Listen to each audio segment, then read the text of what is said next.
Alright, what's up guys? My name is Zach and today I am driving a 2000 Mercedes S500.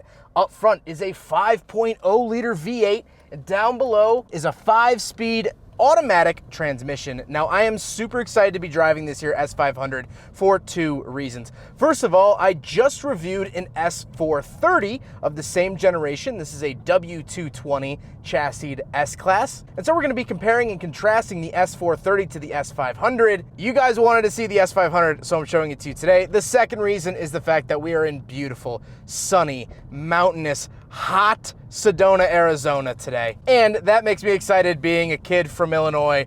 I get to see some mountains and have some fun scenery to play with for the review. But before we get on to anything else, I have a website, zackpradel.com, where you can buy stickers like this retro sticker pack or big friggin' bottle sticker, both with free shipping. You could also submit your own vehicle to be reviewed by me through a quick and easy submission form.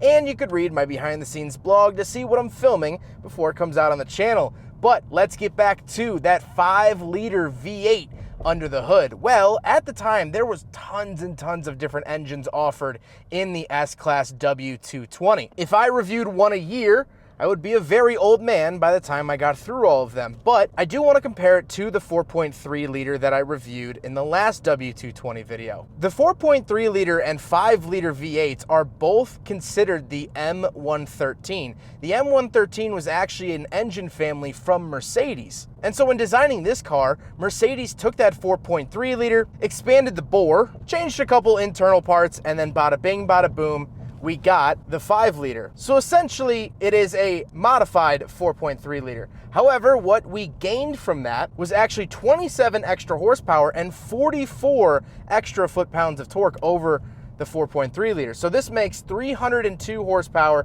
and 339 foot-pounds of torque, which is fantastic. This is definitely the engine you want over the 4.3 liter. Reason being is that they're pretty similar engines. They're going to have the same reliability. Why wouldn't you want the more power? Now, there were other advantages to the S500. Like, this came with real Napa leather where the 430 didn't, but you could option it. This came with the nicer headlights and other little bells and whistles that the 430 didn't, but mainly that engine is the big difference. Like I said, paired to it, 5-speed automatic transmission. I'm not in love with it. I don't hate it. It's just a transmission that kind of exists in space and time, and that's it. Last but not least, the S500 is rear wheel drive. So with that out of the way, let's talk about the interior. Well, in front of me, gauges that I absolutely love. On the far left is coolant temperature and fuel. In the center, I get my giant, beautiful speedometer. And on the right, I do have my tachometer, as well as I have some warning lights and information like my odometer and things like that. I love these gauges. Even here in hot, sunny Arizona,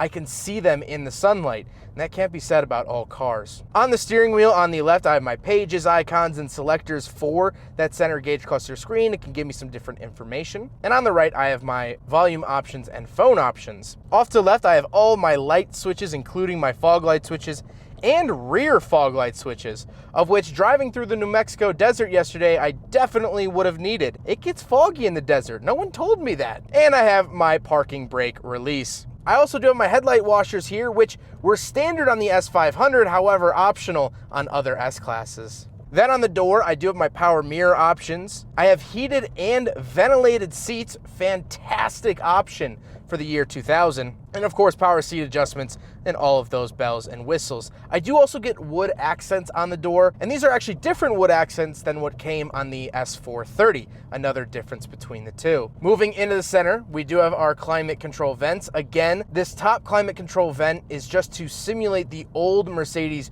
that would draw the cold air from under the windshield, so that is really neat. And then we have a bunch of fun buttons. We have our traction control off all the way off to the left. We have our ride adjustment for the air suspension. I won't spend as much time in this video as I did with the last W220, but the air suspension is very, very faulty and kind of the Achilles heel of this car. However, the owner, Dean, got a lifetime warranty on it somehow, and so he has no worries in the world. Then I do have the suspension stiffness setting, so if I want to put it into a sort of sport mode, I can do that. Then I have my headrest lowering button at the push of the button. The rear headrest will go down for better visibility. My hazard switch locking my tow away alarm. So Mercedes from the factory will set the alarm off if they sense that they're being towed. So you gotta turn this off if you are going to have it towed behind a vehicle. Parking sensors on and off, and then the rear sunshade up and down.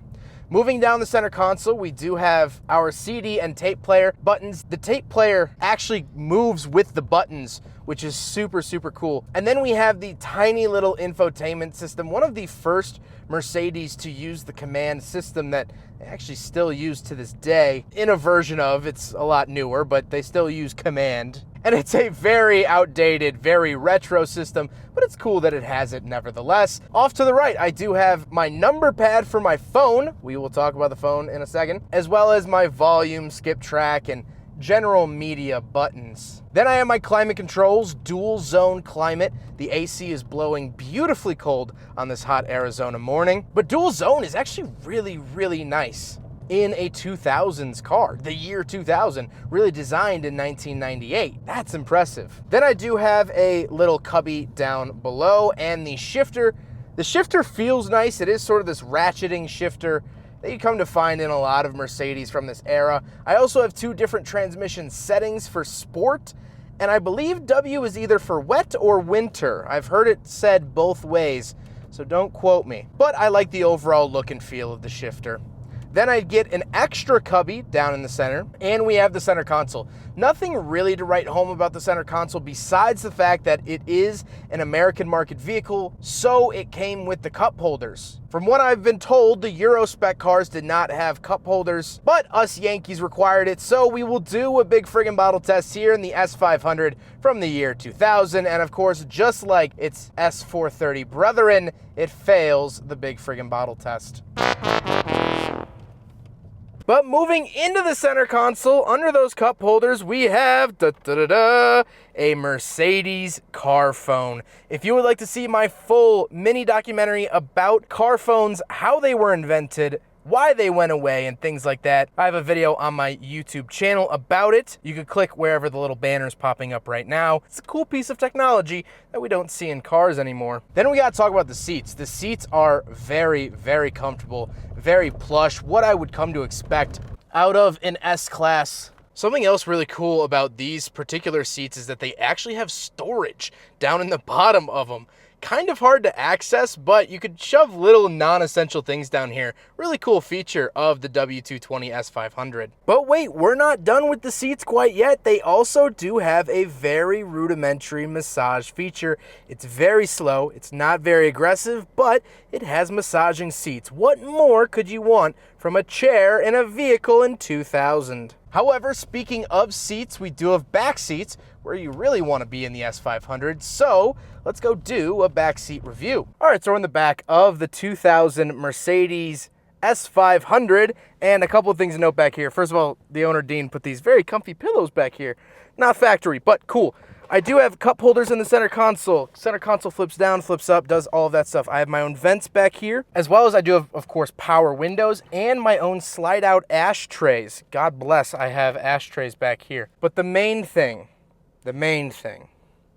is the space. Headroom, fantastic. Knee room, fantastic. This is my driving position, and I can sit normally as if I weren't even in a car, and I'm very comfortable. I love that about this generation of S-Class. I love that about any S-Class. Any S-Class backseat is going to be fantastic, and that's really the place that you want to be. I also do have this little vanity mirror, which I actually can adjust to be the right height. Was my hair undone this whole time? You guys didn't tell me, but the S-Class did. I love that, and I also have these reading lights, turn on and off. Both rear occupants get those features. Fantastic. I love it. I really, really do. Let's hop around the back. We'll take a quick look at the trunk, and then we'll talk about the looks. All right, so we're on the back of the S500. I apologize. I'm trying to stay out of the wind, but I don't think I'm doing a great job. I do have a trunk release on the key fob. It'll pop it all the way up. And once we are back here, we do have some fantastic, fantastic space around the back. Of course, this is windy. This is an S-Class trunk, so that is exactly what I would expect and hope out of a vehicle like this. That's exactly what I get. And now we got to talk about the looks. Now, at first I wasn't completely sold on this color. However, I think out here in the desert, it actually kind of fits properly. And of course, these are aftermarket wheels that were put on by the current owner. I think it looks rather handsome. Another thing about the exterior is the soft close feature. This does have soft close doors as well as a soft close trunk. It actually runs off the same air system that the suspension works off of, and it suctions it back in, which is pretty cool. But now let's get on to my final thoughts. What do I think of the S500? Just a little tiny pull. It's great. I love it. I love that 5-liter. Well, this isn't new territory for me or the channel. However, the last W220 that I reviewed was in the pouring rain, so at least today I'm dry. A little warm, but I'm dry. I love this chassis. I love this vehicle. I think the air suspension really dampened people's opinions on these cars. However, you can easily swap over to coilover suspension. They sell kits for it, and you can completely get rid of the air system. You would also lose your soft close features, but not everyone needs that. So you can remedy the suspension issue. And so now that that's taken care of, this is just such a great luxury cruiser. I absolutely love it. Gecko! Gecko! There's a little lizard in the road! I also think this car has aged really gracefully. The interior, there's a couple hints here and there that it's not a new car. The infotainment screen, of course, and some of the buttons, a little chunkier and plasticier than what we're used to today, but I think the overall look and driving feel has aged really, really nicely for a 22-year-old vehicle. I don't know, now that I've driven a second one, it sort of has confirmed in my mind that these are actually really good chassis cars. You know, because I review so many cars on the channel. This review is number 840 something. But it's not often that I drive duplicates and get to experience multiple different engines in the same chassis. But now having done that, I really, really get to appreciate all that the W220 has to offer. However, there is one more thing that it does have to offer, which is a V12, a 6-liter V12. If anyone has a 6-liter V12 W220 that I could review, please contact me with the information up on the screen. I would much, much appreciate that. But for now, I'm pretty happy here with the S500. I hope you guys enjoyed the video. Huge thank you to Dean, not only for this review, but just the hospitality. If you are into cars in the Chicagoland area, you know who Dean is. He's absolutely awesome. I'll link to all of his social media and groups down in the description below. He's really fantastic at bringing people together, and that's obviously what has drawn me to Dean as well. This is his S500, and I can't thank him enough for letting me film it. But I hope you guys enjoyed the video. Don't forget to rate the video, comment on the video, and subscribe if you really liked it. Take care, guys.